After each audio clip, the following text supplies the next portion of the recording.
दोस्तों, आज की ये कहानी उत्तर प्रदेश के बस्ती जिले से सामने आई एक ऐसी हकीकत है जिसने न सिर्फ स्थानीय पुलिस बल्कि पूरे सिस्टम को हिलाकर रख दिया।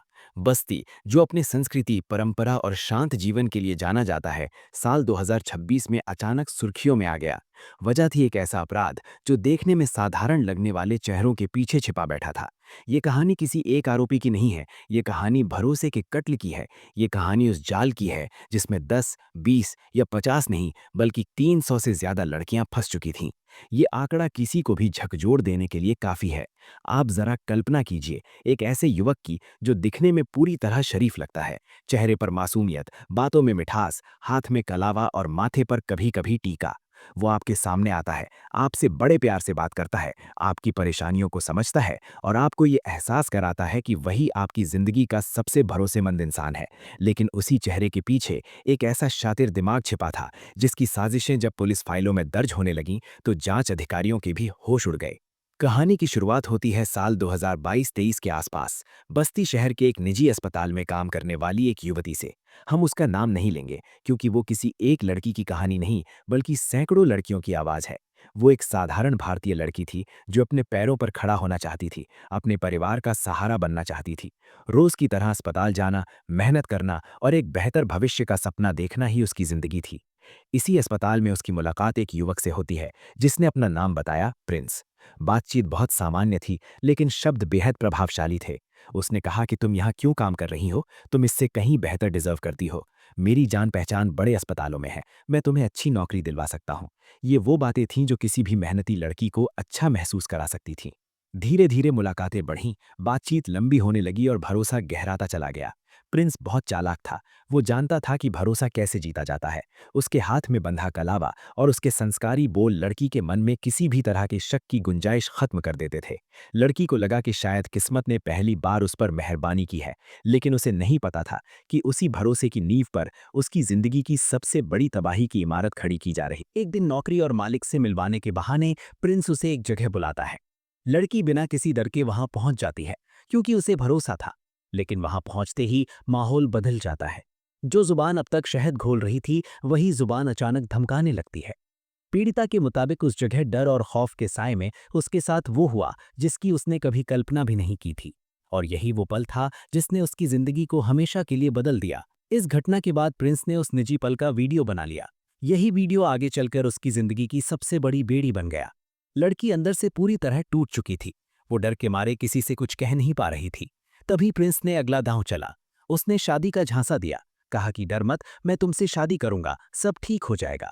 एक डरी हुई लड़की जिसकी जिंदगी किसी और के मोबाइल में कैद हो, उसके पास भरोसा करने के अलावा कोई रास्ता नहीं बचा था। कुछ समय बाद प्रिंस उसे अपने घर लेकर जाता है। लड़की को लगता है कि शायद अब उसकी जिंदगी संवर जाएगी। लेकिन जैसे ही वो उस घर की दहलीज पर कदम रखती है, उसके पैरों तले जमीन खिसक जाती है। वहां उसे बताया जाता है कि जिस युवक को वो प्रिंस समझ रही थी, वो असल में अजफरुल हक है। उसका नाम, उसकी पहचान, उसके हाथ का धागा, सब कुछ झूठ था। और इससे भी ज्यादा चौंकाने वाली बात यह थी कि वहां पूरा परिवार मौजूद था।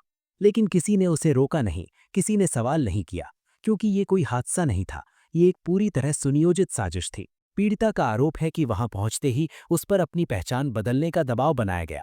उसे एक कमरे में बंद कर दिया गया। वो रोती रही, गिड़गिड़ाती रही, लेकिन उस घर की दीवारें इतनी ऊंची थीं कि उसकी आवाज बाहर नहीं जा सकती थी। पीड़िता ने पुलिस को बताया कि वहां न सिर्फ अजफरुल हक बल्कि उसके भाई और परिवार के अन्य सदस्यों ने भी उसे प्रताड़ित किया। यहाँ तक कि एक और अजनबी व्यक्ति आया जिसने उसकी मजबूरी का फायदा उठाया। उस घर में उसकी हैसियत एक इंसान की नहीं बल्कि एक वस्तु की बन चुकी थी।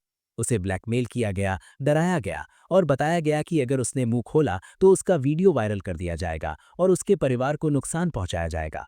लेकिन कहानी यहीं खत्म नहीं होती। वहां रहते हुए पीड़िता को एहसास हुआ कि वो अकेली नहीं है।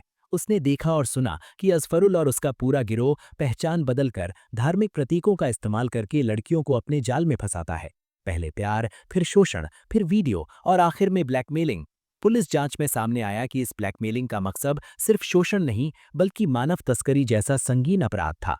पीड़िता का दावा है कि 300 से ज्यादा लड़कियां इस गिरोह का शिकार बन चुकी हैं। कई लड़कियों को नेपाल और खाड़ी देशों में भेजे जाने की बात सामने आई है। सोचिए, 300 लड़कियां, ये कोई छोटा अपराध नहीं, ये एक अंतर्राष्ट्रीय नेटवर्क की ओर इशारा करता है। किसी तरह पीड़िता वहां से जान बचाकर भागने में कामयाब होती है और पुलिस के पास पहुंचती है, लेकिन यहाँ भी उसकी राह आसान नहीं होती।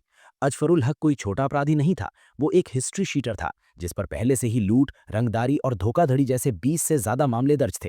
उसका खौफ इतना था कि लोग उसके खिलाफ बोलने से डरते थे।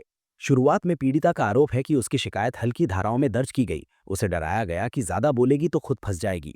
उधर आरोपी और उसका परिवार लगातार धमकियां देता रहा, लेकिन पीड़िता ने हार नहीं मानी। सामाजिक संगठनों और मीडिया के दबाव के बाद पुलिस ने मामले को गंभीरता से लिया।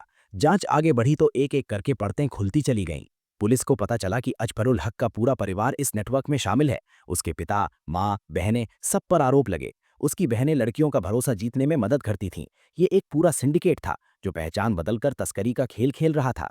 पुलिस दबाव बढ़ता देख अजफरुल फरार हो गया। लगातार लोकेशन बदलता रहा। आखिरकार एक तकनीकी इनपुट से पता चला कि वो मुंबई के बांद्रा इलाके में छिपा है। बस्ती पुलिस की टीम वहां पहुंची और स्थानीय पुलिस की मदद से उसे गिरफ्तार कर लिया गया।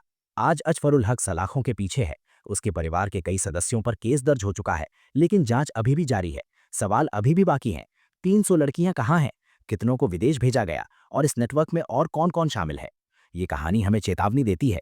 मीठी बातें, धार्मिक प्रतीक और शादी के वादे सब कुछ भरोसा जीतने का हथियार बन सकते हैं। सतर्क रहना ही बचाव है। अगर आपको ये कहानी जरूरी लगी हो तो इसे ज्यादा से ज्यादा शेयर करें ताकि कोई और बेटी किसी प्रिंस के जाल में ना फंसे। सुरक्षित रहें, सतर्क रहें। जय हिंद।